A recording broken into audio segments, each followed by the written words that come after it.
Hi friends, നല്ല നാടൻ കപ്പപ്പുഴുക്ക് വളരെ രുചികരമായി തയ്യാറാക്കുന്നത് എങ്ങനെയെന്ന് നോക്കാം.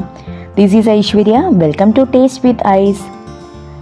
ആദ്യം കപ്പ ചെറിയ കഷ്ണങ്ങളായി കൊത്തിയെടുത്തത് നന്നായി കഴുകിയെടുത്തതാണിത്. ഇതിനി ഒരു കുക്കറിലേക്ക് ചേർത്ത് കൊടുക്കാം. കപ്പ മുങ്ങിക്കിടക്കുന്ന അളവിൽ വെള്ളം ഒഴിച്ചു കൊടുത്ത് അടച്ചു വെച്ച് ഒരു വിസിൽ വരുന്നത് വരെ വേവിക്കാം.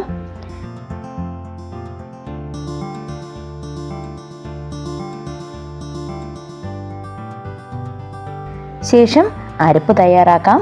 അതിനായിട്ട് ഒരു മിക്സിയുടെ ജാറിലേക്ക് 1 കപ്പ് തേങ്ങ ചിരകിയത്, 1/2 ടീസ്പൂൺ ചെറിയ ജീരകം, 1/2 ടീസ്പൂൺ മഞ്ഞൾപ്പൊടി, 1/2 ടീസ്പൂൺ മുളക് പൊടി, 3 ചെറിയുള്ളി, 3 പച്ചമുളക്, ഇത്രയും ഒന്ന് ചതച്ചെടുക്കാം.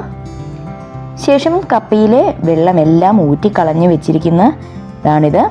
ഇതിലേക്ക് ചതച്ച തേങ്ങയുടെ അരപ്പ് കൂടി ചേർത്ത് കൊടുക്കാം. ശേഷം ആവശ്യത്തിന് ഉപ്പ് കൂടെ ചേർക്കാം. ഇനി ഇത് ചെറു തീയിൽ ഒരു 3 മിനിറ്റ് നന്നായി ഇളക്കി കൊടുത്തതിന് ശേഷം അടച്ചു വെച്ച് വേവിക്കാം. കുക്കറിൻ്റെ വിസിൽ ആവശ്യമില്ല, അതിനായിട്ട് ചെറുതായിട്ടൊന്ന് അടച്ചു വെച്ചാൽ മതി. ഇനി താളിപ്പ് തയ്യാറാക്കാം. എണ്ണ ചൂടായി വരുമ്പോൾ ഇതിലേക്ക് 1/4 ടീസ്പൂൺ കടുക് ചേർത്ത് കൊടുക്കാം. കടുകൊന്ന് പൊട്ടി വരുമ്പോൾ 3 ചെറിയുള്ളി അരിഞ്ഞത് ചേർത്ത് കൊടുത്ത് നന്നായി മൂപ്പിച്ചെടുക്കാം. ശേഷം 3 വറ്റൽമുളകും 1 തണ്ട് കറിവേപ്പിലയും ഇട്ട് നന്നായിട്ടൊന്ന് മൂത്ത് വരണം. ഇനി ഫ്ലെയിം ഓഫ് ചെയ്യാം. ഇനി ഈ താളിപ്പ് നമ്മുടെ കപ്പയിലേക്ക് ചേർത്ത് കൊടുക്കാം. ചേർത്ത് നന്നായിട്ട് കപ്പയൊന്ന് ഇളക്കി കഴിഞ്ഞു കഴിഞ്ഞാൽ നമ്മുടെ രുചികരമായ കപ്പപ്പുഴുക്ക് തയ്യാറായി കഴിഞ്ഞു. വീഡിയോ ഇഷ്ടമായാൽ ലൈക്ക് ചെയ്യൂ, ചാനൽ സബ്സ്ക്രൈബ് ചെയ്യാനും മറക്കരുതേ.